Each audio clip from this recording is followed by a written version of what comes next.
referente a discapacidad. Ahora nos tocaría avanzar la temática de los trastornos del neurodesarrollo, sobre todo yendo en función a los TEA o los muy reconocidos trastornos del espectro autista. Así que con la venia de la licenciada y bueno, el agradecimiento a la fundación, vamos a comenzar. Si bien estamos muy pocos, pero me imagino que van a sumarse al curso. En primera instancia, bueno, hacerles conocer que los trastornos del neurodesarrollo, sobre todo en el tiempo, ya en el 2024, consideraría desde un punto de vista personal y también práctico, porque mi persona se dedica a la intervención, diagnóstico y sobre todo al trabajo con esta población a nivel académico. Hoy en día podríamos considerar que el autismo es uno de los trastornos más reconocidos, no lo que ocurría hace unos 10 años o hace unos 5 años. Sin embargo, todavía hay mucho que estudiar. En este sentido, en estas 2 horas y media, bueno, el tiempo que nos corresponda, voy a transmitirles en realidad ciertas pautas que yo también estoy formándome en una especialidad en los trastornos del neurodesarrollo y los mismos quiero transmitirlos a ustedes, a la población, sobre todo en un sentido académico y bueno, ver más que novedades de artículos científicos, ver cuál es la realidad, la función diagnóstica, cómo podríamos trabajar dentro de nuestro rubro. En especial, considero que aquí hay muchos participantes del área educativa y con seguridad van a atravesarse con un estudiante con esta discapacidad, o podría ser un síndrome de Asperger, o podría ser tal vez un trastorno del espectro autista a nivel leve o moderado. En ese sentido, vamos a ver algunas diapositivas dentro del plano clínico y al finalizar estrategias educativas que les pueden ayudar para mejorar y desarrollar estas habilidades. Así que vayamos a las diapositivas, por favor. Cualquier duda, pregunta, eh, son libres de levantar la mano y demás. Continuemos. Eh, Al finalizar la jornada, voy a mandarles todos estos materiales. Vamos a empezar hablando justamente del esquema de contenido. Por favor, ¿me podrían indicar si se logra ver el recuadro? En esta vez tenemos un PDF. Se ve, perdón. ¿Me avisan? Se ve, Lice. Muchas gracias. Bien, vamos a continuar. Como pueden observar, acá está nuestro índice de lo que vamos a avanzar el día de hoy. Los contenidos, un poco de historia, vamos a remontarnos al origen de los estudios referentes al trastorno del espectro autista.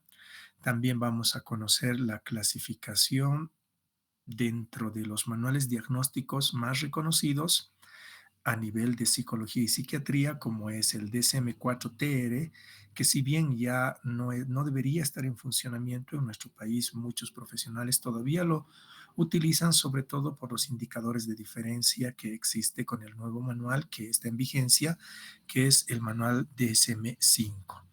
Hay que reconocer que el manual DSM-5 también está en un proceso de revisión y muy pronto va a cambiar a una nueva versión. Posteriormente vamos a hablar de las características del cuadro, la etiología, el diagnóstico, donde vamos a estar un buen tiempo, la parte de intervención, la intervención en el hogar, la intervención educativa y bueno, también algunos puntos para ampliar el esquema de contenidos. Bien, vamos a comenzar, como bien dice, con un poco de historia. En este sentido, ya a inicios del siglo pasado, tomemos en cuenta que la realidad mundial atravesaba muchas problemáticas, sobre todo la situación de hambruna y, bueno, la situación de guerras, posguerras y demás.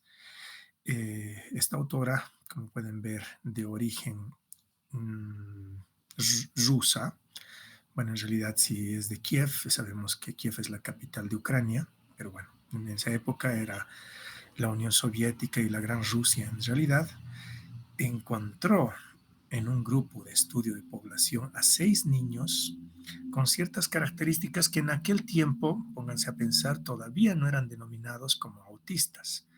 Pero en una revista rusa, como podemos ver allá por 1925 y 26, ya hubo unos pequeños indicios de diferencia con trastornos como la esquizofrenia. En aquel tiempo se lo denominó como psicopatía esquizoide. Esta en realidad es el primer germen referente a lo que llegaría a ser el autismo. Pero vayamos a reconocer tal vez a los tres más grandes representantes de los cuadros autistas. Primero, Eugene Bloyer, psiquiatra suizo, entre 1857 y 39, en realidad eso es el parámetro de la vida del gran psiquiatra Eugene Bloyer, fue quien introdujo el término autismo dentro de la literatura médica y obviamente dentro de la literatura psiquiátrica. Auto, ustedes bien saben, es un prefijo que encierra de alguna manera el término propio, e ismos, que significa estado. En realidad estamos hablando de cuando una persona se cierra o en realidad está encerrado en uno mismo. Esta introducción fue en 1912. Cuando hablamos de introducción quiere decir que a través de estudios y sobre todo en revistas científicas se empezó a utilizar desde este tiempo el término autismo. Y ocurrió una cosa muy interesante allá por 1943 y 1944, como pueden ver en estos dos autores, como son Leo Kanner y Hans Asperger. Debemos reconocer y tomar en cuenta mucho a estos dos nombres, por favor. En este caso, por el lugar en que se encuentren, sean papás, sean profesores, sean educadores o en su caso, no sé, del área de la psicología, logopedia, etcétera, debemos saber los estudios que se han realizado por estos dos señores. Y lo más curioso fue que ambos descubrieron similares casos, pero con cierta sutileza, sobre todo por la cuestión de los años en los cuales se han realizado estos estudios. Leo Kanner, como podemos ver, nació en Austria, pero Leo Kanner, por cuestiones de la guerra, la Segunda Guerra Mundial y demás, se trasladó a Estados Unidos. En la Universidad John Hopkins en Estados Unidos hizo un estudio con 8 niños y 3 niñas diagnosticadas con lo que se denominaba, ustedes bien saben, esquizofrenia infantil. Antes ese era el nombre de autismo. Y consideró que las características de esta población tenía dificultades en la comunicación, tenía ciertos patrones singulares a nivel corporal, conductual y demás, pero los problemas más enfocados eran en realidad los problemas emocionales allá por 1943. En cambio, Hans Asperger en 1944, con un año de diferencia, la gran diferencia es que este pediatra y psicólogo de origen austríaco formaba parte del bloque alemán. Por lo tanto, sus estudios, recuerden que en ese tiempo existía la guerra, y bueno, en el bloque alemán también descubrió 4 casos similares a los que Leo Kanner hizo en su estudio. Pero una de las características de diferencia eran los problemas del lenguaje. Eran más funcionales a diferencia de los que encontró Leo Kanner. ¿Por qué aquí estoy poniendo énfasis, señores? Porque hoy en día hasta van a encontrar en la literatura o en un diagnóstico el autismo tipo Kanner o el síndrome de Asperger. Y las diferencias, si bien hoy en día, ya me adelanto, el cuadro es único, porque sea el síndrome de Asperger o sea el autismo tipo Kanner, todos son considerados trastornos del espectro autista. Pero hay una diferencia, sobre todo en la gradación, desde la levedad y el funcionamiento hasta en algunos casos que llegan a necesitar apoyos superlativos. Los casos de Leo Kanner eran más fuertes que los casos de Hans Asperger. Hay que tomar en cuenta esos datos históricos hasta para leer los materiales que tengamos a disposición. Bien, antes de entrar a esto, les voy a compartir, por favor, un video, porque tal vez a veces esto ocurrió, miren, cuando yo empecé este trabajo el 2014, acá en Sucre, trabajábamos en un proyecto denominado Proyecto TEA, en el que estábamos encargados de hacer la intervención en la población de las provincias de Chuquisaca. Pero mucha gente no sabe qué es el autismo.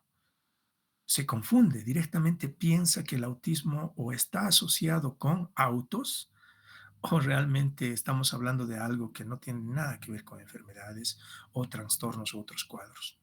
Hoy en día creo que la información es mucho más grande, pero sería bueno que podamos ver un video que nos ayude a entender tal vez estas características en un sentido de imagen y demás. Luego voy a preguntarles a cada uno de ustedes o a las personas que quieran participar si conocen a un niño con estas características o es más, a un adulto, porque recuerden que el autismo no tiene una limitante de edad.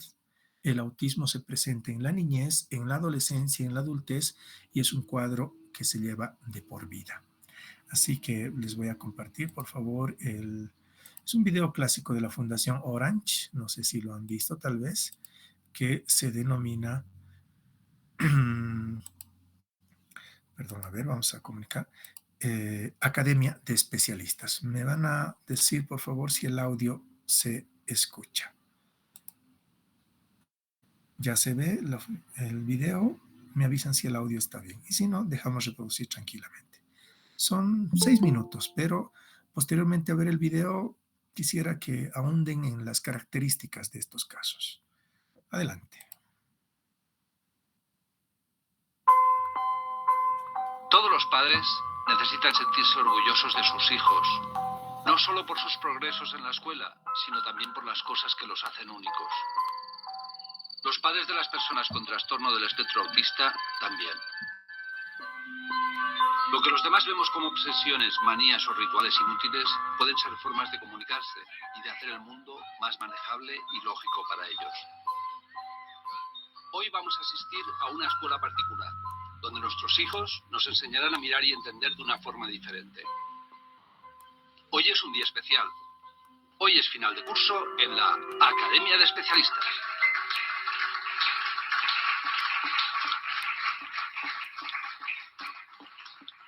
Hola, me llamo Max y puedo contar todos los coches blancos y rojos que veo en un día. Y estos son mis amigos del cole. Eric dibuja mejor que nadie y no se le escapa ningún detalle de lo que ve.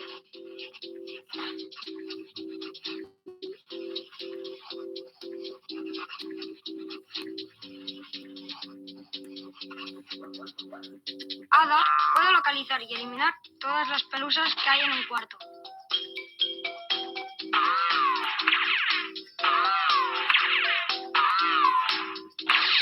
Pero todas.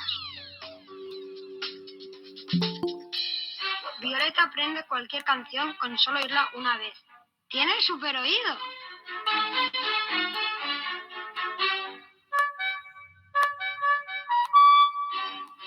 Vamos a hacer un...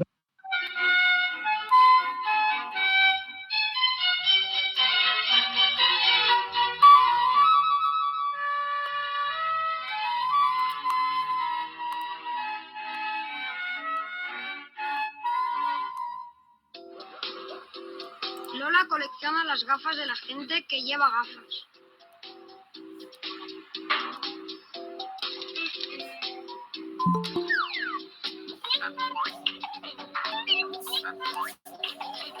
Y acaba haciendo muchos amigos. En la academia no necesitamos calendarios. Alejandro tiene todos los días en su cabeza. 1 de noviembre, jueves. Correcto. 2 de septiembre, domingo. Muy bien. 3 de mayo, jueves. Sí. 4 de junio, lunes. Correcto. A veces nos entran demasiadas cosas a la vez y tenemos que cerrar las puertas.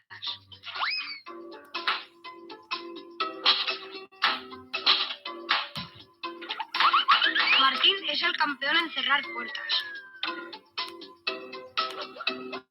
Si hay alguien que sepa mucho de dinosaurios, que levante la mano. Seguro que Catalina sabe mucho más.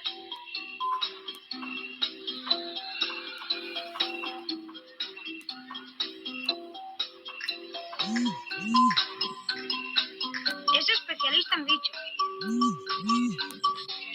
Leo es el máster en hacer puzzles. Los hace al revés y sin mirar la foto para no distraerse.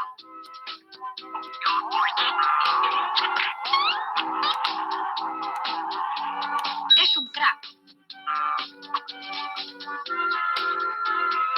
Cuando comemos estamos tranquilos.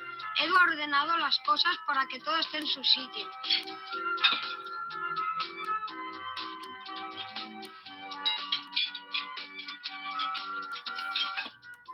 Vosotros sois muy despistados.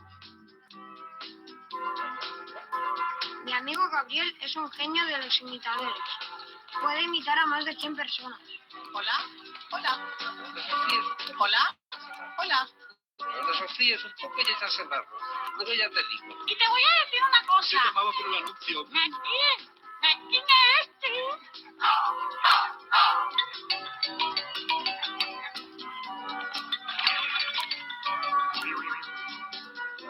María corta sus papelitos por la bisectriz, con una fórmula que solo sabe ella.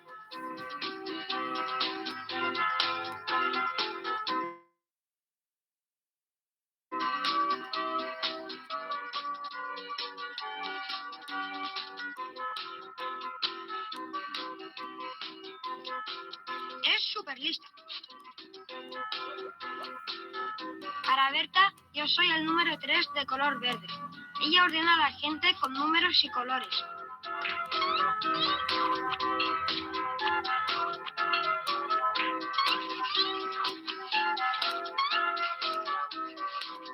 Y no se equivoca nunca.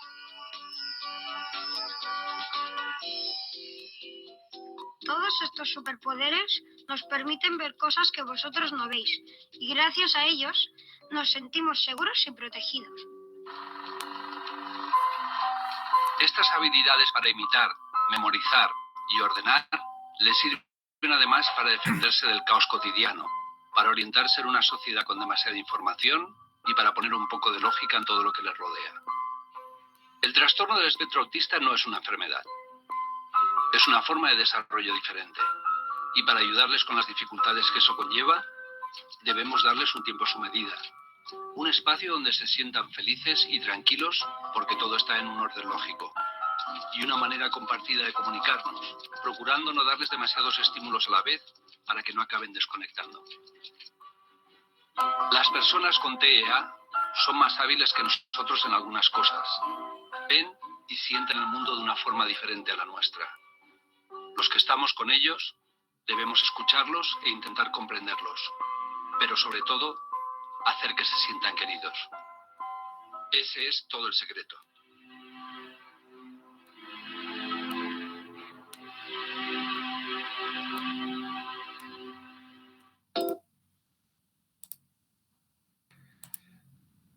Muy bien.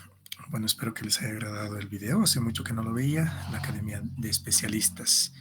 Pregunto, ¿alguien de ustedes trabaja con esta población? Podría ser a nivel educativo, en un centro de educación especial, en un centro de estimulación, está en casa. ¿Realmente los niños con TEA son como los que nos muestran la Academia de Especialista?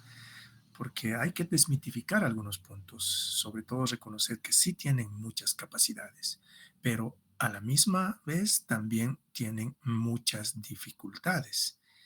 Y las mismas se encuentran en una situación, como bien decía al finalizar el video, no es una enfermedad, es una condición distinta del desarrollo. En este caso vamos a entender que un trastorno del espectro autista se va a llevar por toda la vida. ¿Alguien tal vez quisiera hacer reconocer un caso y demás? Todavía estamos calladitos. Mariana, buenas noches. ¿Qué quisieras decir? Tienes la palabra. Buenas noches. Bueno, yo he trabajado en el área educativa con niños pequeños de 5 años y actualmente en el kinder en el que estoy tenemos 3 niños con TEA. Y bueno, así como muestra el video, sí, ellos tienen ciertas habilidades, pero como usted dice, igual muestran dificultades, ¿no? Sobre todo en la parte sensorial, en el tema del lenguaje, cada uno es diferente, ¿no? Igual hay que recordar que el TEA también está asociado muchas veces a discapacidad intelectual. Sí, en realidad ese punto es importantísimo, ya que Entonces, sigue, perdón. María, continúa, no, continúa. Entonces, tenemos uno que tiene capacidades altas, 3 años. Entonces, hay, ¿no? Tanto asociado a discapacidad, así como también con talento extraordinario. Sí, Creo que eso es eso muy sería el cierto. punto. Bien, mira, en este caso, gracias Mariana por tu participación. Hay que reconocer que los casos, sé que no es lo correcto decir esto, pero muchos niños o considerados casos ya se encuentran dentro de las unidades educativas regulares, en especial en educación inicial, donde hay una alta evidencia de niños con TEA que deben pasar el proceso de evaluación. Se reconoce que muchos papás trabajaron lo que se denomina la estimulación temprana, como así el proceso de cribado, que llegaría a ser un diagnóstico temprano. Sin embargo, los profesores tal vez son quienes logran identificar estas señales. Como bien dice Mariana, podrían ser dificultades a nivel intelectual asociados a los problemas a nivel sensorial, a nivel de socialización y a nivel de comunicación y lenguaje sobre todo. No sé si alguien más tal vez quisiera vertir un caso. Naira, tienes la palabra. Muy buenas noches, licenciado. Bueno, le comento que en el colegio donde trabajo tenemos 5 estudiantes en diferentes niveles. Tenemos en secundaria, tenemos en primaria y en kinder. Bueno, Ya, ahora lo que yo tengo es una estudiante que tiene los síntomas, bueno, los comportamientos, se podría decir. Y el pequeño problema que tenemos es que la mamá no quiere aceptar sí, eso es. y no quiere llevarlo a hacer una evaluación. Ujú. Y bueno, tengo yo esa estudiante y bueno, justamente por eso es que quise hacer este curso, Este curso. Ya, muy ajá, bien, para Naira. poder yo adaptar a la niña. Eh, Como le dije, tengo ese pequeño problema de que su mamá no acepta y no quiere. O sea, se enrolla, hablamos con la comisión pedagógica, con dirección y todo, y no. Me dijo que ¿en, su en qué hija no grado está la niña? es en Kinder. primero de primaria. Ah, ya. Es verbal, Ujú. me imagino, para que esté en primero de primaria. Debe Le tener. cuento que es, sí, o sea, Ujú. habla, pero muy poco. Ya. Le encanta ordenar los colores, o sea, Ujú. todos los colores de todos sus compañeros, ella lo ordena. No le gusta que esté desordenado, siempre está en mi mesa acercándose o a las cajas de los colores. No trabaja la motricidad, no lee, no identifica, pero sí habla. O sea, hay momentos de que se comunica con sus compañeros, pero existen momentos que se pierde, ¿sí? O sea, se empieza a balancear y se pierde hasta por horas. Sí, Entonces, eso es quiero que la importantísimo. mamá no, no quiere, o sea, no quiere y bueno, es una pena, ¿no? Que la mamá Sí, no quiera porque la niña es súper inteligente. En cuestión de sí. trabajos, los libros, por ejemplo, lo hace, pero verbal no. Sí, gracias Naira. Comprendo. Creo que poco no nos apresuraremos. Los casos en general, al finalizar, vamos a hacer un análisis basándonos sobre todo en primero los signos, síntomas, los instrumentos diagnósticos y demás. Pero algo que dentro de la temática no está, pero me adelantaría un poco, es trabajar con los papás.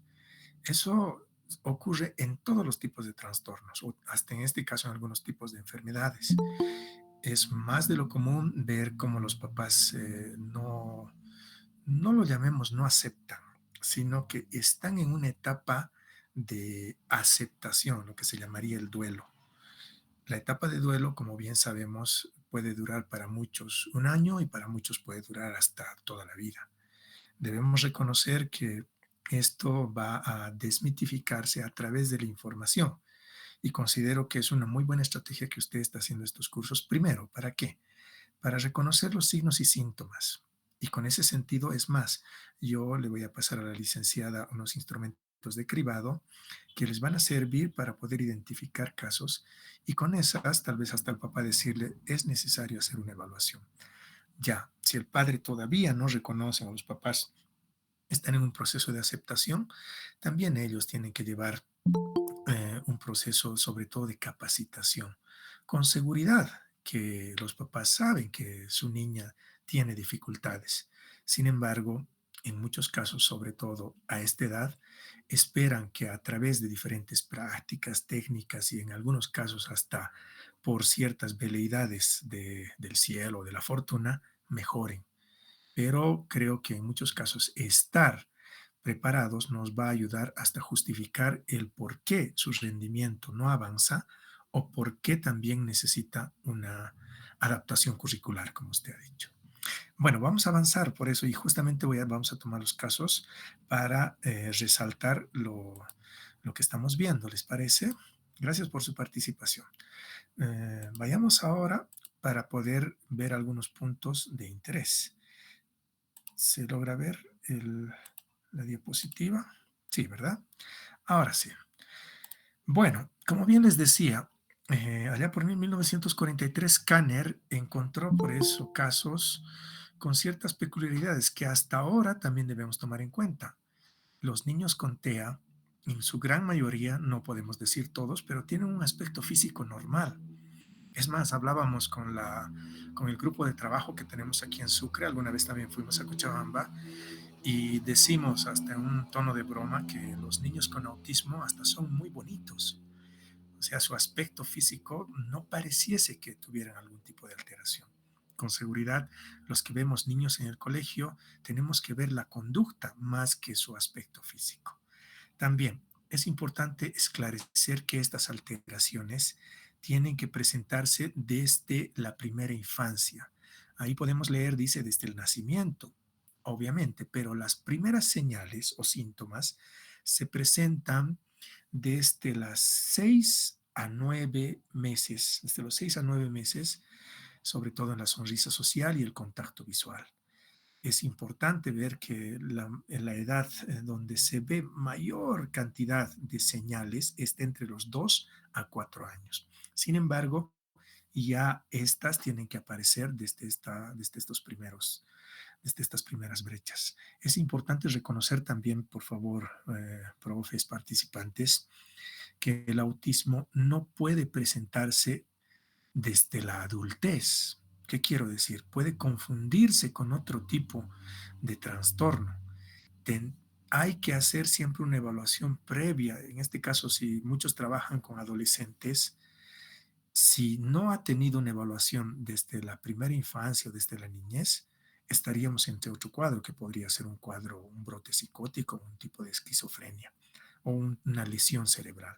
En este caso, las alteraciones, por eso, a nivel social, a nivel del lenguaje, a nivel de lo que son los patrones restrictivos, tienen que estar presentes desde la primera infancia.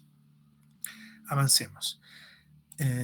Acá podemos ver a dos grandes representantes, sobre todo esta señora, que personalmente para los que trabajamos dentro del campo del autismo, le tenemos una reverencia gigantesca como es Lorna Wink. Lorna Wink, como podemos ver, falleció el 2014, pero trabajó con su hija, quien también tuvo autismo, tiene en realidad, todavía está viva, pero fue que en sus estudios determinó la triada del autismo. ¿Qué es la triada? Gracias a los estudios de Lorna Wink, los manuales diagnósticos especifican los tres campos donde existe la alteración. Como bien lo estoy reiterando a cada momento, si queremos identificar un niño con TEA, a diferencia del TDAH, trastorno de déficit de atención y hiperactividad, a diferencia de, no sé, una dislexia, un trastorno de una alteración del lenguaje y demás, en el caso del autismo tiene que haber alteraciones a nivel comunicativo del lenguaje, a nivel de socialización y a nivel de los patrones restrictivos de conducta. ¿Qué quiere decir esto? Que no puede existir un caso de TEA si no cumple esta triada fundamental. Ahora me dirán, ¿dónde se encuentra este análisis? Hoy en día los manuales diagnósticos recogen estos estudios que Lorna Wink nos dejó y que nos sirven mucho para lo que es el proceso diagnóstico. Ángel Zivier, también un profesional español, fue quien trabajó dentro de la población hispana y hasta hoy muchos de sus libros, sobre todo por el uso de nuestro idioma, son fundamentales para aprender este tipo de cuadros. Veamos, como bien decíamos, que hay una clasificación. Determinemos, hasta hace algunos años, porque en realidad el DSM-4TR manejaba una clasificación distinta a la que se encuentra hoy en este tiempo. Como pueden observar acá nos dice, primero, ¿qué es el DSM-4?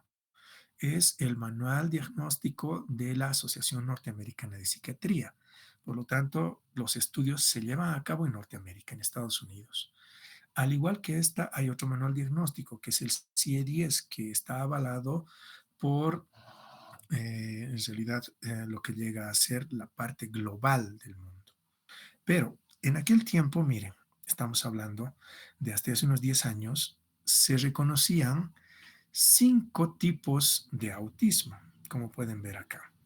F84, no se dejen engañar por este puntito, es en realidad los TEA, hoy en día trastornos del espectro autista, se denominaban trastornos generalizados del desarrollo.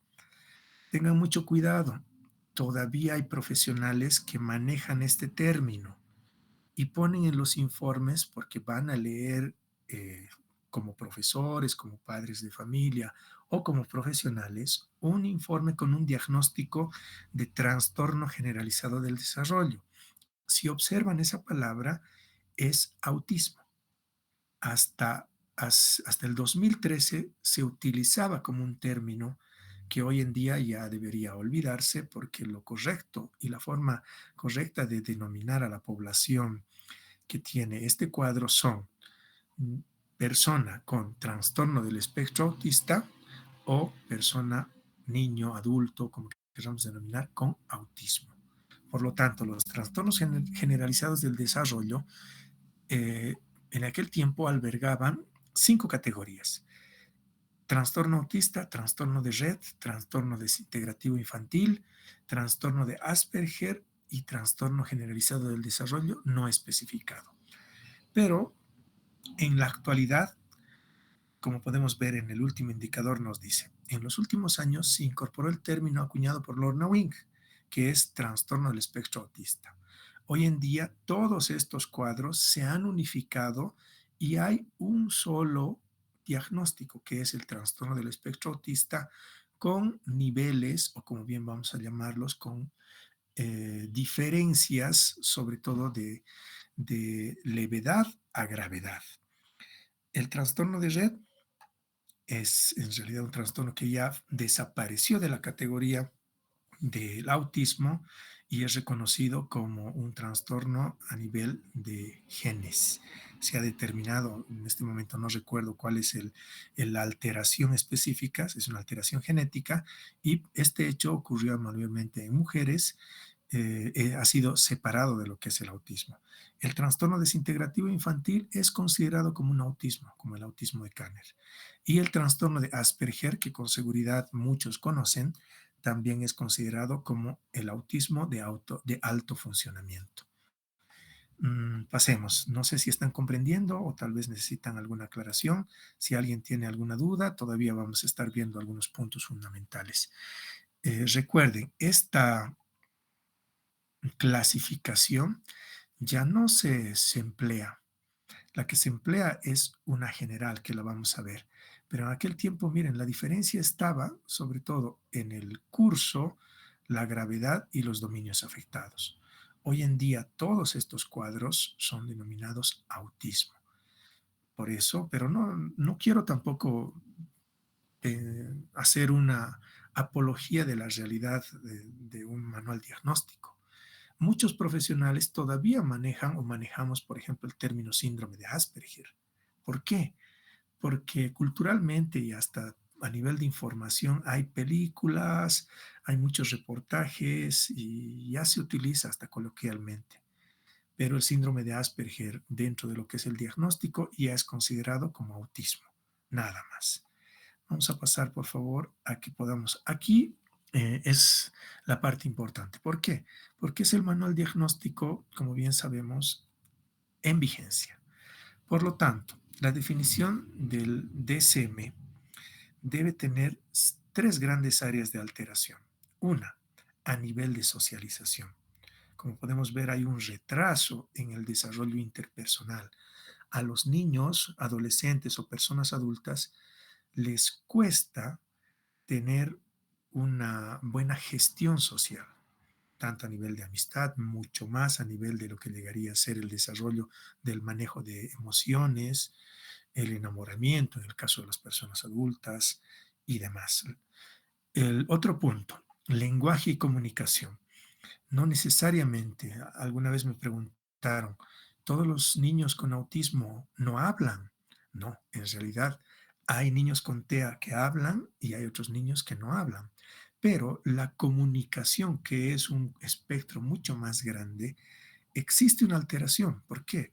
Porque la comunicación, como bien vimos en el video, es distinta a la nuestra. En muchos casos, algunos necesitan un apoyo que podría ser a través de sistemas como el sistema Benson-Schaffer, que es el sistema bimodal, en el que se utiliza, por ejemplo, el uso de señas, como también el lenguaje hablado, o también necesitamos pictogramas, imágenes para que un niño pueda comunicarse.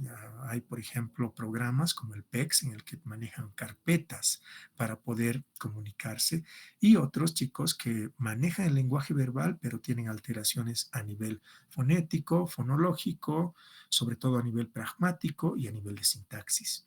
Por lo tanto, las alteraciones a nivel verbal va más allá en el proceso de comunicación. Hay grandes diferencias.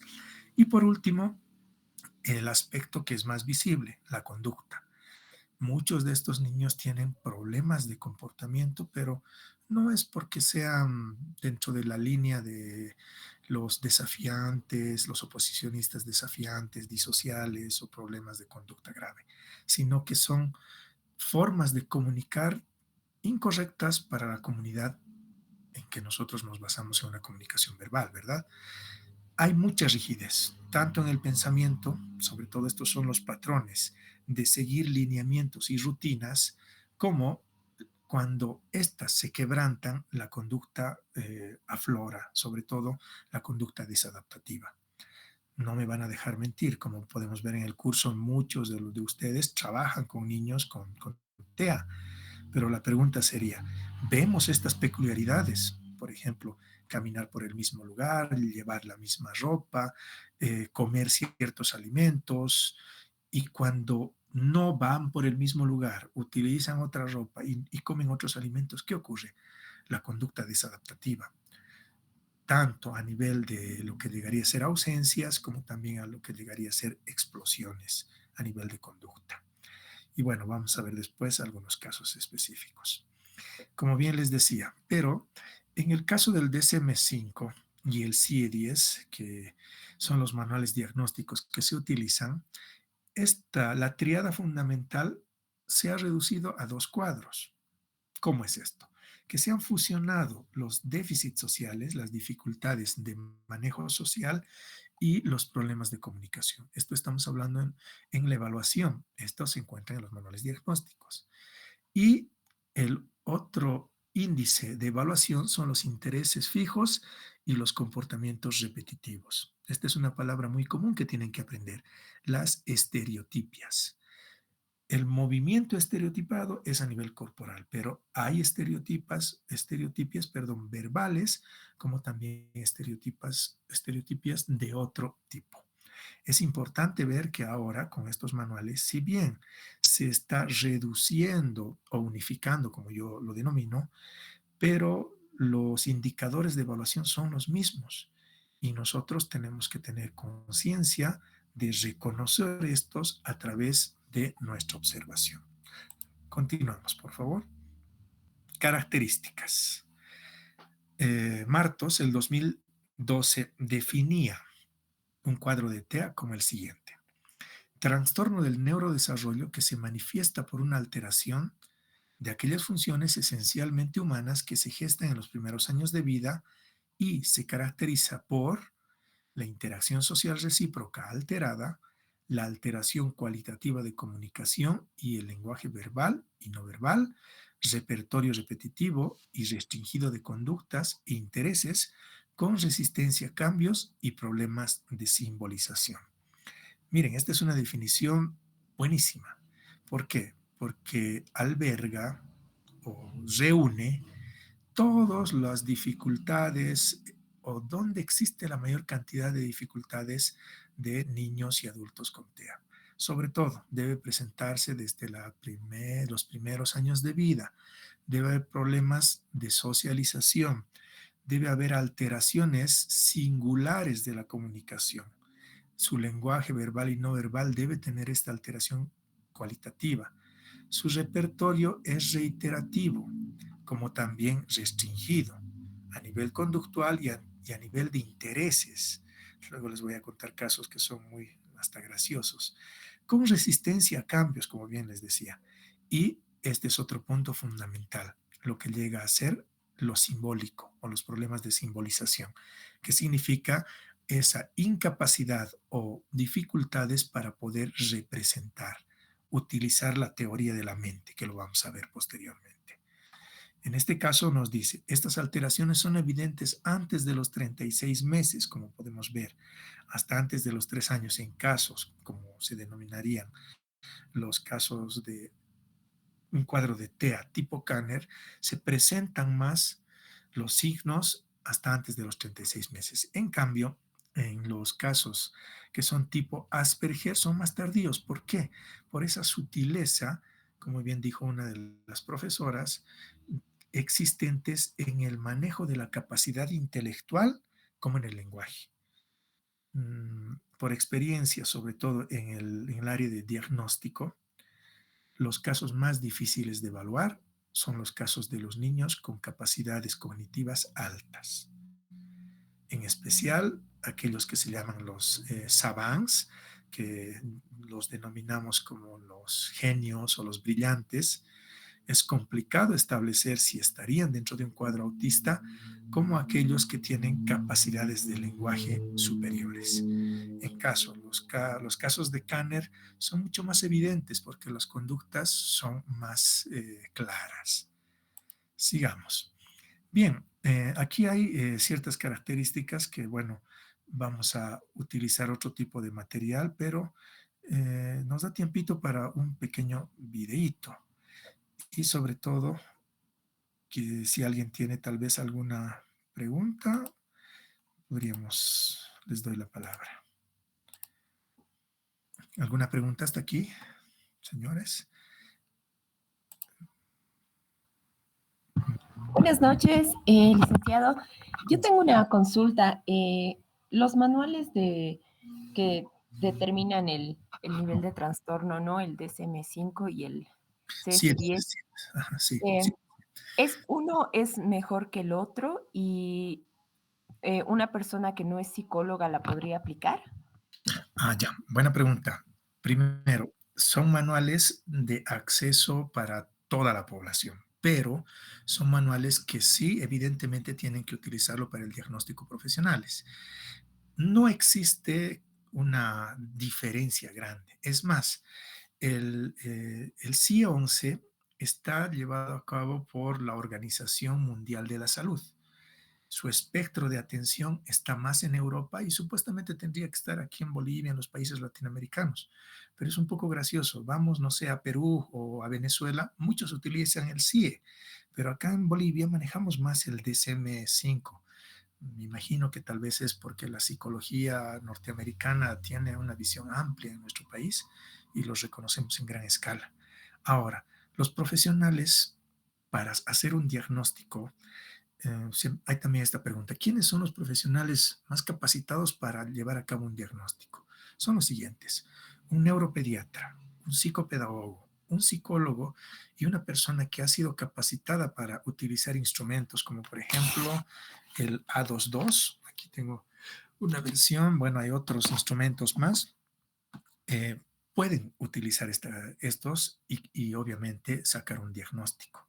Sin embargo, debe existir una capacitación, yo creo, superior para poder determinar los cuadros. No existe diferencias. Es más, hay manuales, hasta hay el GLAP, que es la Guía Latinoamericana de Psiquiatría, donde yo lo utilizo, por ejemplo, para ver los contextos. No es lo mismo un niño en Estados Unidos que un niño en La Paz o un niño en el norte de Potosí, donde hay algunos factores culturales que podrían de alguna manera hasta esclarecer que su capacidad intelectual está por encima de lo que podría verse en otro lado.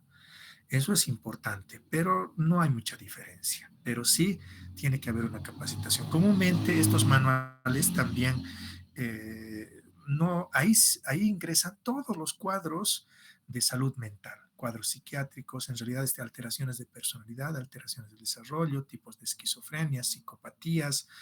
eh, Dense la molestia de leerlo en internet. Hay unas copias que podrían tener acceso para ustedes. Yo si puedo pasarles, no me hago ningún problema también.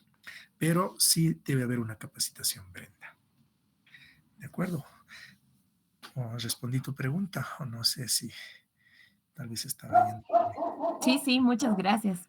Ya. Y esta capacitación, perdón, para utilizar estas herramientas, constaría, no sé, por como un tiempo de un diplomado más o menos, o es un tiempo mucho más Sí. corto especializado.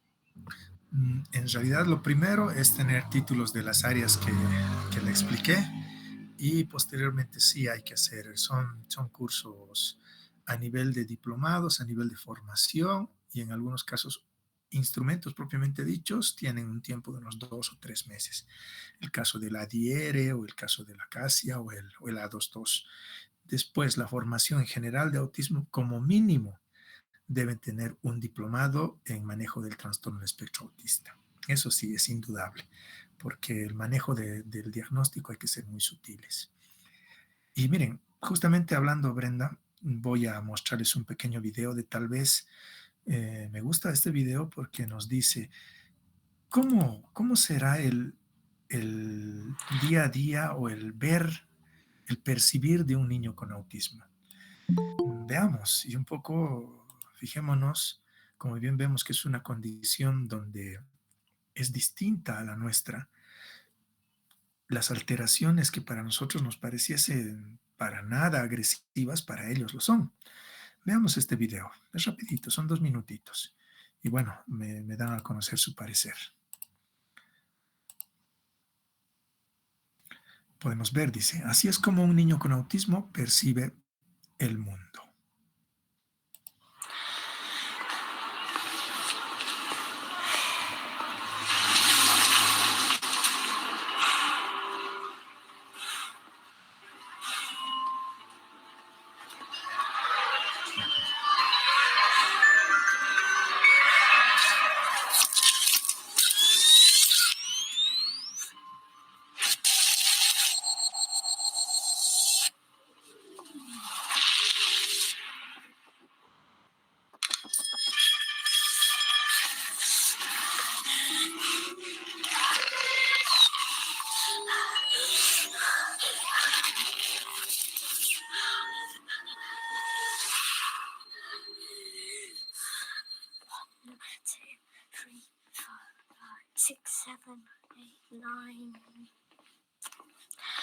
Take my hand.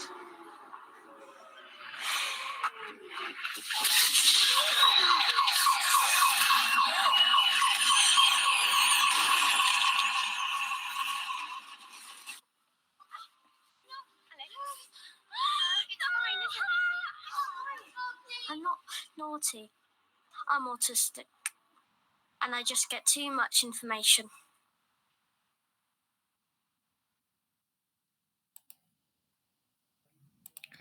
¿Qué les parece? Realmente es interesante ver esto porque hay una teoría que la vamos a ver, que es la teoría de la coherencia central, en que establece que las personas con autismo tendrían este tipo de alteraciones en la percepción donde no hay un interés en lo que la mayoría de los normotípicos nos enfocamos, sino que ellos se enfocan en detalles, hasta en algunos detalles absurdos, como podemos ver en este caso. Ir a un centro comercial para muchos puede ser alegría, pero para un niño con TEA puede ser realmente una, no sé, un vía crucis, como podemos observar en este caso. Sigamos, o alguien tal vez tiene alguna preguntilla. Mientras tanto, si no, avanzamos.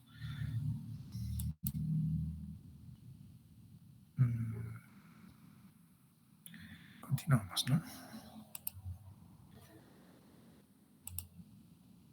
Ya, miren, tal vez este es el punto, uno de los puntos más importantes, ya que vamos a hablar de los signos y síntomas.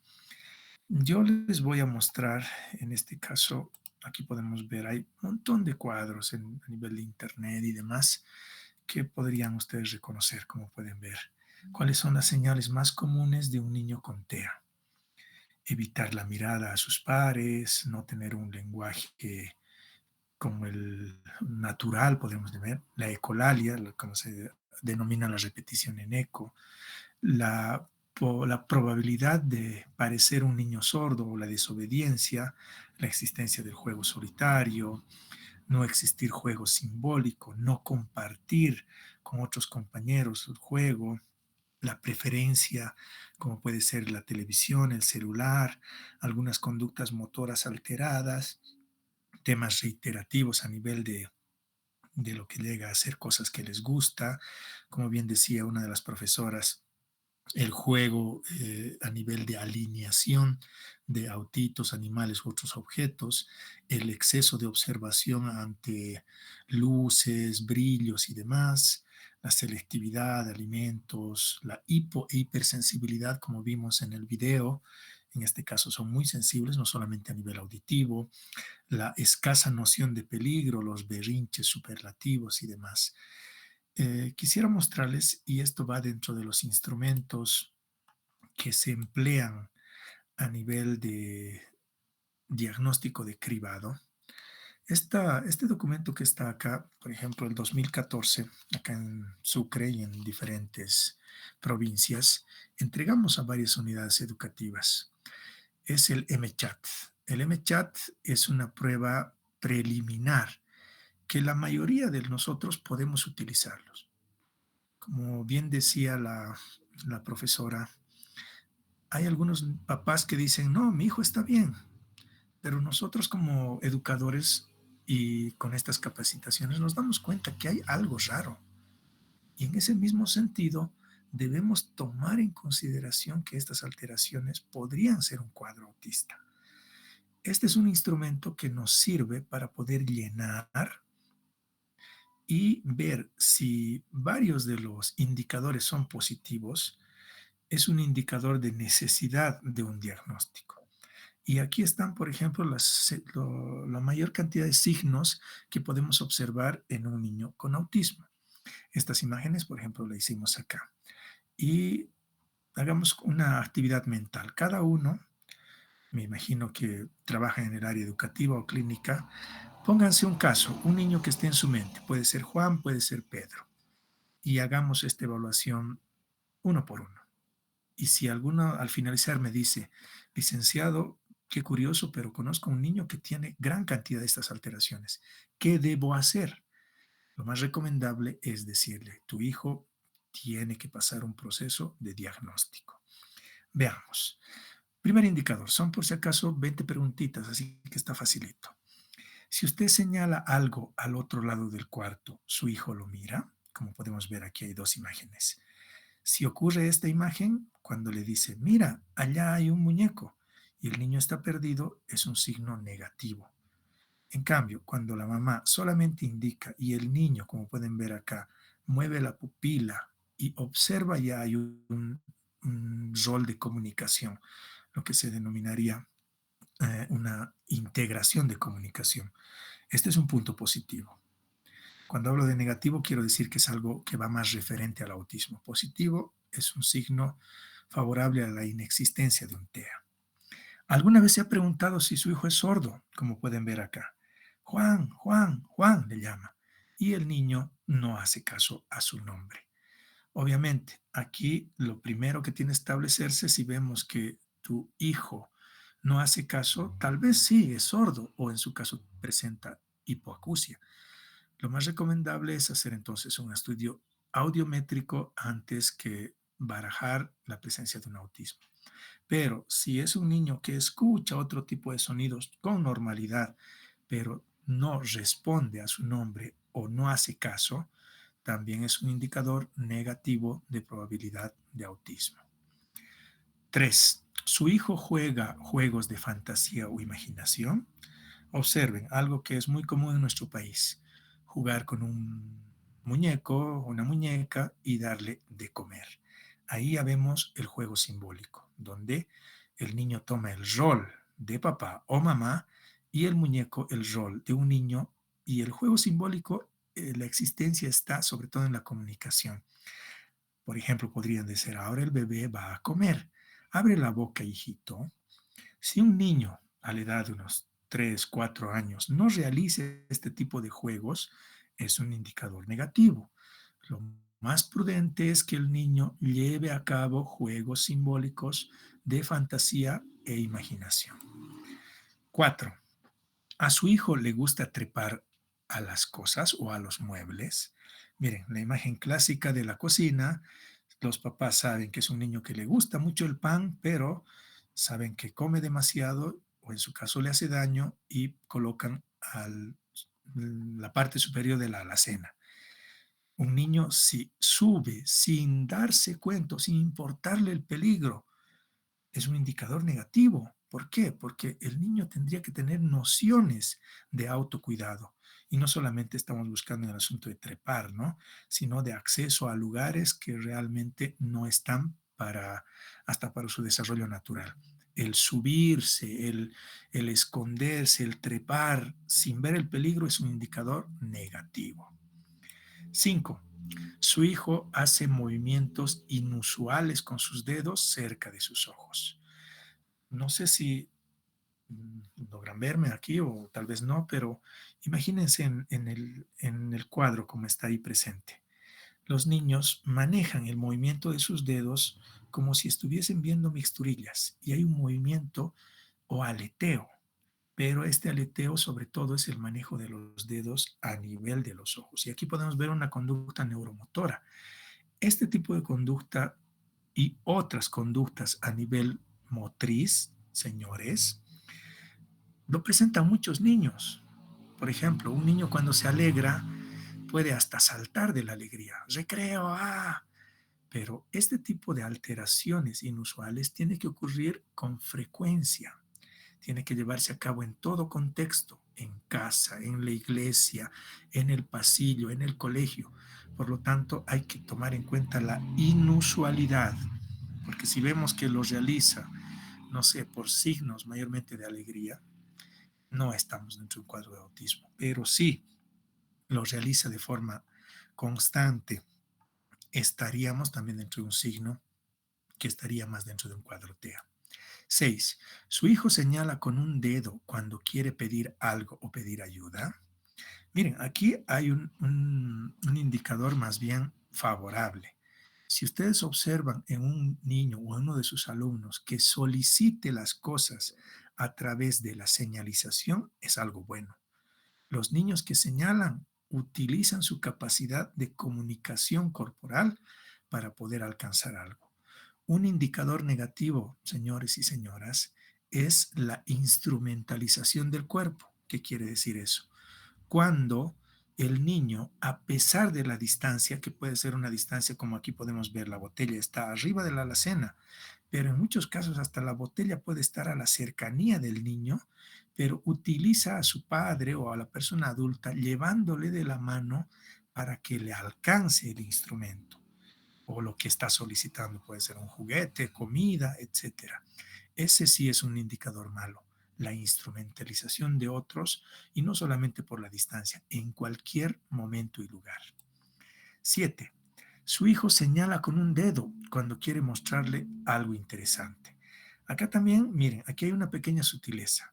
Podemos ver un avión y el niño se sorprende. Oh, pero acá dice, señala y la mamá usa la referencia de decir, ah, cierto, es un avión. Y ahí ya tenemos una comunicación social donde hay un mensaje, el interés del niño por un objeto, pero a la vez el marco de socialización.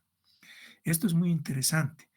¿Cuál es la parte negativa? Cuando el niño se arrobe, o podemos decirle cuando se extasie mucho con un objeto, pero no maneje el cambio de rostro, que no mire al rostro de la mamá, que no haya lo que se denomina la interacción conjunta. En realidad, un niño tiene que comunicar sus deseos a través del mensaje corporal, que es la visión, el contacto visual. Si no existiese en este recuadro el contacto visual, lamentablemente es un indicador negativo. Niños que no te miren al rostro o que no te señalen o que no te muestren, como podemos ver, su sorpresa, estamos en indicadores de TEA. 8. Su hijo se interesa por otros niños, tal vez algo que es más común que los profesores observan, ¿no? Su niño está aislado, él prefiere jugar solo, no comparte con los demás. Estamos también con un signo de TEA. 9. Su hijo le muestra cosas acercándola hacia usted o levantándola para que usted las vea, no para pedir ayuda, sino para compartirlas con usted. Aquí también hay una sutileza. Los niños con TEA te entregan objetos, pero con la única necesidad de que les ayudes o de que él satisfaga su placer. Y eso hay que diferenciar, hay que ser sutiles. Aquí podemos ver un indicador favorable, que es, él quiere mostrar acá el peluche. Y la mamá le dice, muy bien, qué bonito tu peluche.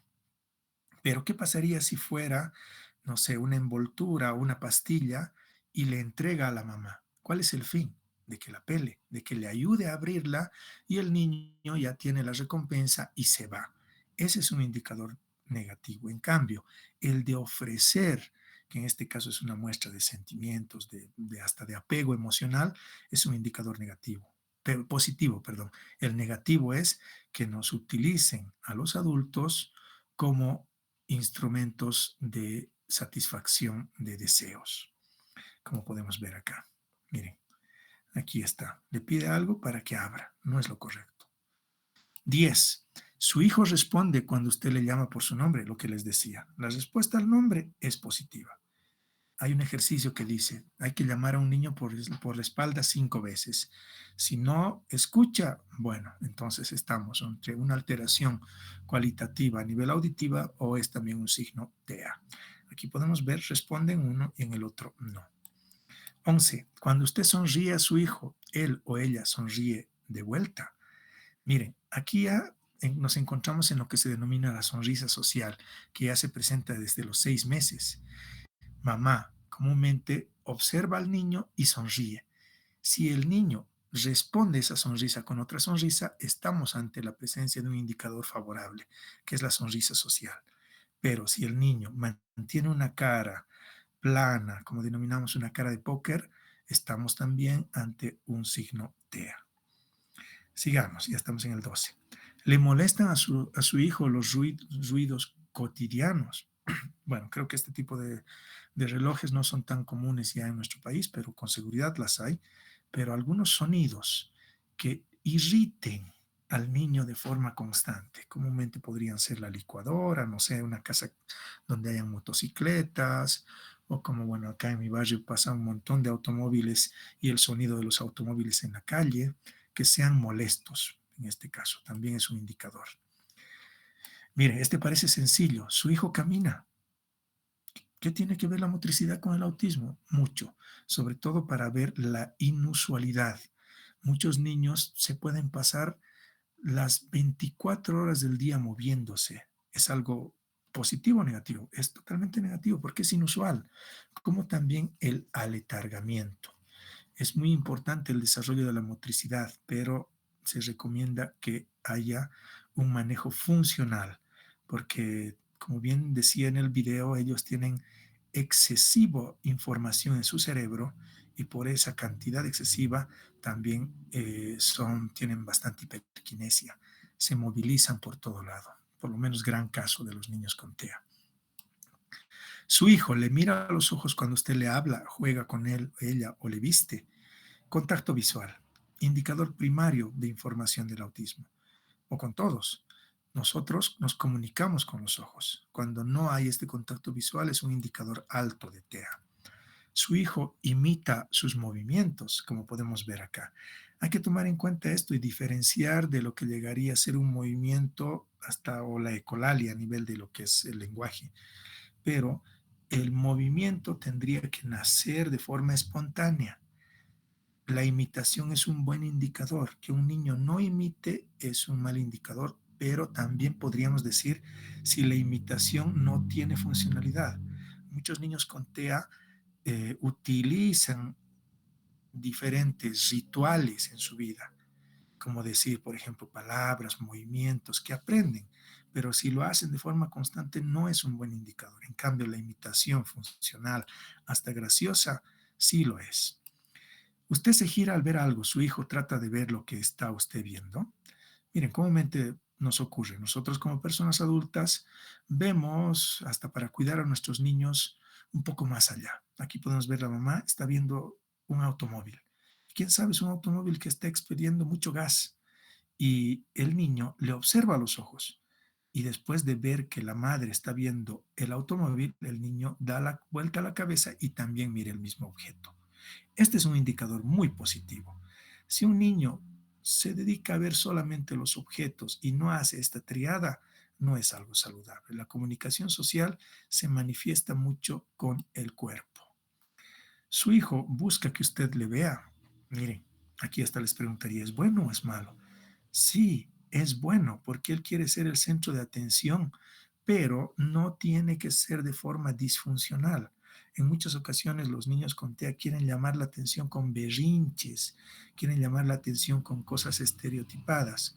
Lo correcto sería que el niño busque a la madre o a la persona adulta para demostrar sus sentimientos, como ya dijimos anteriormente, y tiene que haber una observación. Si es, sobre todo, para denotar sus caprichos, no es un buen indicador.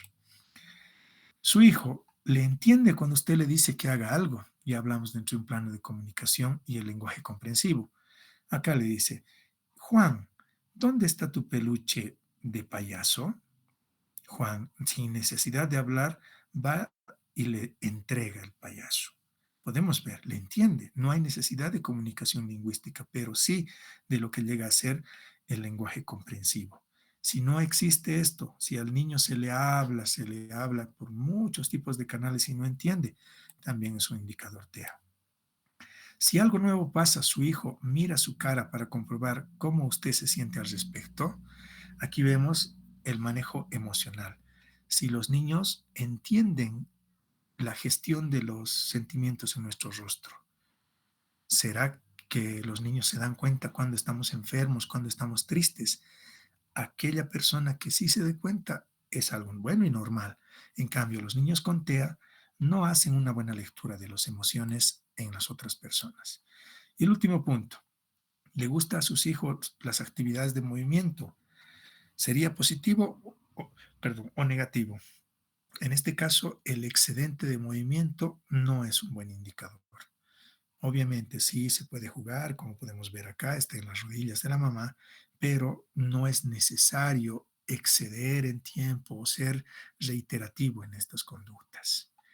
Bien, miren, barajando este instrumento que les mostré, ¿alguno de ustedes se animaría a decirme que observó algún caso o vio algún niño que tal vez no es diagnosticado o dejó pasar sin darse cuenta en el lugar donde trabajan y que tal vez se encuentran dentro de un caso TEA?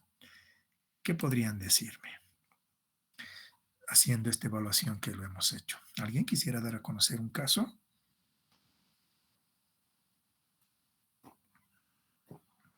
Perdón, se me secó la... Mariana, ¿qué quieres decirme? Buenas noches. Bueno, este casito es de hace años, fue el primer niño que con TEA que vi, hace Ujú. unos más o menos 6, 7 años atrás, ya, Ya. bueno, no, él tenía 2 añitos y medio más o menos, y por ejemplo, tenía un peluchito de abeja. Entonces, era con eso todo el tiempo, si se lo quitaban o se olvidaban, ¿no? Él empezaba a llorar y se tiraba al piso y se empezaba a golpear la cabeza. Entonces tenía ya una bolita en la cabeza de lo que tanto se golpeaba y la mamá nos decía, va a tener cuidado porque si no se le da algo, él se bota al piso y se golpea la cabeza. Mm, Entonces lo teníamos que estar mirando. No había contacto visual, cero contacto visual, no había lenguaje y solo deambulaba, ¿no? Entonces en la salita solo... Estos instrumentos nos van a ayudar a vertir una información y los profesionales a través de un análisis, por ejemplo, un neuropediatra hasta una adulta que cumple con autismo 1, ya no logra empatizar, a veces pasa por grosera, eso es muy cierto en el caso de los adultos, mal manejo de lo que es lo que llega a ser el repertorio lingüístico, ¿no? Dice que las cosas sin ponerse en el zapato del otro, hay dificultades, también problemas, obviamente dice para salir del tema infantil. Sí, es muy cierto. Si bien hay muchos instrumentos a nivel inicial, por ejemplo el A22 y el A21, hay que reconocer, tiene diferentes formas de evaluación. No es solamente una evaluación única. Hay módulos. El módulo Tutles es para el nivel de hasta antes de los 24 meses. Después viene el nivel 1, que son para niños no verbales, el nivel 2 para niños que tienen ciertos manejos verbales, sobre todo a nivel lingüístico sencillo, el nivel 3 llegaría a ser para adolescentes y el nivel 4 para personas adultas. ¿Qué quiero decir con esto? Que sí se puede evaluar a personas adultas, pero hay otro tipo de ejercicios, sobre todo basados en la teoría de la mente. Bueno, continuemos un poco o quieren tomar un pequeño descansito. ¿Cómo hacemos? ¿Qué dicen? ¿Continuamos? Eh, Perdón, yo tenía una consulta. Eh, Dígame. de acuerdo al instrumento, yo conozco a un, bueno, en realidad sería mi primito, que cumple con más o menos 10 de los signos. ¿A qué tipo de autismo correspondería? No, todavía no se podría hablar de un tipo de autismo. Con este instrumento estamos logrando la probabilidad que tuyo tuviese esta dificultad. Se recomienda a la mamá o al papá decir, tu hijo a través del instrumento de cribado, o como se denomina un instrumento previo, ha sacado una puntuación alta de probabilidades de tener TEA. Así que les recomendamos que haga una evaluación. Eso es. Todavía no se saca, en este caso, el diagnóstico, porque sería fácil sacar con 10 preguntitas y demás. No, hay que hacer otro tipo de procesamiento. Pero si saca una puntuación de 10, como tú me haces conocer, sí necesito una evaluación para poder determinar si es un cuadro TEA o puede ser una alteración de comunicación. Simplemente tal vez va desde una, no sé, desde una dislalia sencilla hasta podría ser una alteración mucho más profunda o también podría estar dentro de otro tipo de cuadros dentro del neurodesarrollo, Brenda. Eso te recomendaría. Muchas gracias. Ya. Continuemos. Después vamos a avanzar hasta las 20:30, luego tomamos un descansito, unos 5 minutitos ya, porque se está secando mi garganta, necesito tomar algo caliente. Bueno, continuemos. Vamos a observar ahora los criterios diagnósticos del DSM-5, que es el instrumento que se utiliza más a nivel mundial, eso es cierto. Nos dice, ¿qué es lo que tenemos que tener en consideración? Esto vamos a pasar rápido porque para mí creo que ustedes tienen que tener mayor información dentro de un planteamiento educativo. Deficiencias persistentes en la comunicación social y la interacción social en diversos contextos. Importantísimo. En el caso del TEA, no se limita a un solo contexto. Muchos papás dicen lo siguiente: qué raro, mi hijo no se comporta así en casa. Él habla, muy extraño, pero él es tranquilo. Y vemos que en el colegio es totalmente lo contrario. Por lo tanto, tiene que ser el mismo comportamiento en todo lugar. Como podemos ver, deficiencias en la reciprocidad socioemocional, como bien dice, dificultad para relacionarse con pares a nivel social y emocional. Deficiencias en la conducta comunicativa no verbal, mantener la mirada, poca expresividad facial y comunicación no verbal. Deficiencias en el desarrollo, vamos a reducir esto un poco, deficiencias en el desarrollo, mantenimiento y comprensión de relaciones. Ejemplo, ajustar el comportamiento en diferentes contextos sociales. También falta de respuesta de interés hacia otras personas, dificultad para crear amistades, compartir juegos imaginativos, entender bromas, ironías, son muy literales. En el caso de lo que se denominaba Asperger y demás, me imagino que no sé cuántos han visto algunos programas de televisión o series, como puede ser The Big Bang Theory, donde Sheldon Cooper nos muestra una idea real y a la vez falsa de lo que puede ser un tipo de autismo. No sé si han visto The Good Doctor o algunas otras películas de este Rayman, perdón, hasta My Name is Khan. Personalmente creo que no le hacen tan bien este tipo de visión norteamericana de las películas, porque obviamente son casos que sí existen, que sí se observan, pero no todos son así. En realidad estos son los casos donde que tienen un porcentaje más pequeño. Gran mayoría de los niños con TEA presentan más dificultades que capacidades cognitivas superiores o estas capacidades o talento extraordinario. Como podemos ver, son muy literales, o sea, las bromas no las entienden, sobre todo si son verbales. Y también sus contextos, por eso, son muy restrictivos. Ellos te hablarían solamente las cosas que les gusta o te muestran las cosas que a ellos les interesa. Hay que tener mucha observación en estos patrones restrictivos, como podemos ver acá. A nivel de juego, como se observan, no solamente son alinear, sino es levantar torres, agrupar o coleccionar. ¿Cuántos de ustedes conocen un niño que tenga más de 300 dinosaurios? O que tenga, no sé, trenes o autitos o muñecas. Un papá hará bien en eso. Pongámonos a pensar, pero si es la única forma en que el niño esté tranquilo, sí, pero tenemos que tomar en cuenta que todas las estereotipias de alguna manera deben aprender a controlarse, tanto a nivel motriz como a nivel lingüística. También insistencia en la monotonía o las rutinas, como bien les decía.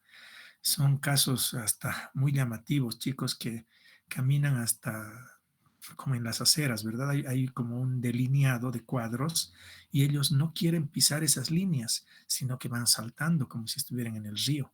O tomar el mismo micro, o utilizar la misma ropa, o hasta en el caso de la alimentación, me decía mi colega Ingrid, que trabaja dentro de lo que es la función del habla, que me va a mandar un paciente, a un niño, que solamente come fideo. O sea, no tiene otro tipo de alimentación más que fideo y bueno, creo que algún líquido más.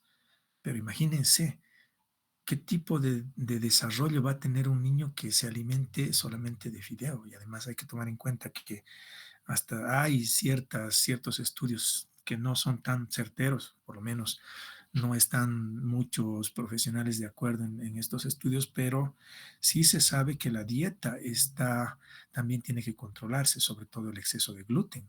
Y en el caso de los fideos, sabemos que, me imagino que hay fideos sin gluten, sí, también podemos ver la caseína en la leche, pero lo que quiero llegar a decir es que cuánto de dinero va a costarles alimentar un niño con esa condición. Realmente muchos papás se ven en un problema en este caso, en los intereses restrictivos de los niños. También vemos la sensibilidad y la hiporreactividad a los estímulos. No solamente es a nivel de sonido, existe a nivel de manejo de textura con los objetos visuales. Las burbujas, por ejemplo, ayudan mucho. Papás, profesores, psicólogos, una forma de tranquilizar los comportamientos de los niños con TEA es con el uso de burbujero.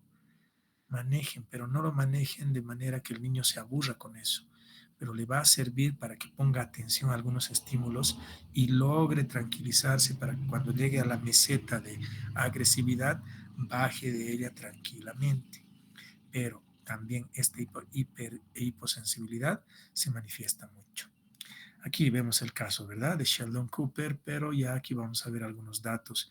Este es el autismo en Europa hasta el 2014. Decía, 1 de cada 100 nacimientos nace con TEA. En el caso de nuestro país, obviamente no tenemos datos fehacientes, pero se reconoce que podríamos decir que tal vez de una población de 1000 niños estuviese entre unos 5 a 10 con este cuadro. El incremento de diagnóstico, sobre todo, ha sido muy significativo. ¿Por qué? Porque ya hay mayor precisión en el uso del manejo de instrumentos de diagnóstico, como vamos a ver. También otra población que algunos dirán, pero hay más niñas o niños u hombres o varones con TEA.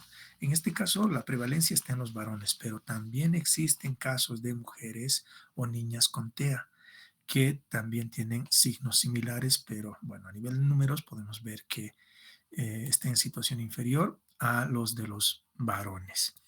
Esto es algo muy importante, que también voy a cambiar de diapositiva y bueno, creo que en el descanso de 5 minutitos que les voy a pedir, vamos a hablar del diagnóstico diferencial. Muchos casos de trastorno del espectro autista se confunden con otros, como bien les decía, o también hay un diagnóstico de comorbilidad. Puede haber una persona con trastorno del espectro autista y otro cuadro, como podría ser el TDAH o podría tener hasta una discapacidad intelectual u otro tipo de alteración. Pero muchas ocasiones a veces hay que diferenciar. Cuando se hace un estudio, tal vez un profesional que no tiene mucho conocimiento, estaría en presencia más de un TDAH que de un autismo, porque el TDAH sobre todo presenta alteraciones a nivel de impulsividad, pero estas sutilezas nos puede hacer dar cuenta que o puede presentarse los dos cuadros o uno solo, y en algunos casos puede ser solamente TDAH. El síndrome de Rett, como bien les decía, es una alteración genética, y para esto obviamente tiene muchos signos similares al autismo, pero hay que hacer un estudio genético y ya con eso también descartamos la presencia del autismo. Sin embargo, creo que el caso del síndrome de Rett es mucho más profundo porque llamémosle, su situación de vida de una persona con Rett es muy escasa, mueren muy, muy temprano, pero sobre todo la regresión existente en este cuadro es muy lamentable, donde hay una alteración a nivel motriz, cognitiva y sensorial muy profunda. El mutismo selectivo, en cambio, ¿cuántos conocemos? No sé, o no sé si saben en qué consiste este cuadro. Dice, es una capacidad de comunicación normal o anormal en diferentes situaciones. Personas que les cuesta, por ejemplo, hablar con mujeres, pero no es porque tengan autismo o no quieran socializar o tengan problemas de comunicación, simplemente es una alteración hasta psiquiátrica en el cual le cuesta manifestar su comunicación y sus emociones a otra persona. El mutismo selectivo también en muchas ocasiones se confunde con el TEA, como hay otros cuadros. Bien, tomemos por favor unos 5 minutitos de descanso, les rogaría, o tal vez alguien tiene una preguntita antes de que continuemos. Ese es el hindú de la serie, claro, es Rajesh Kruputkali, el que presenta, como bien sabemos en un capítulo nos muestra, ¿no?, que no hablaba con mujeres hasta que tomó un medicamento, creo. Yo también era un fanático de Big Bang Theory. Tomemos 5 minutitos de descanso, ¿les parece? Porfa. Está bien, dice. Ok, no se salgan, solamente voy a apagar mi micrófono y mi cámara y vuelvo de un instante. Nos vemos.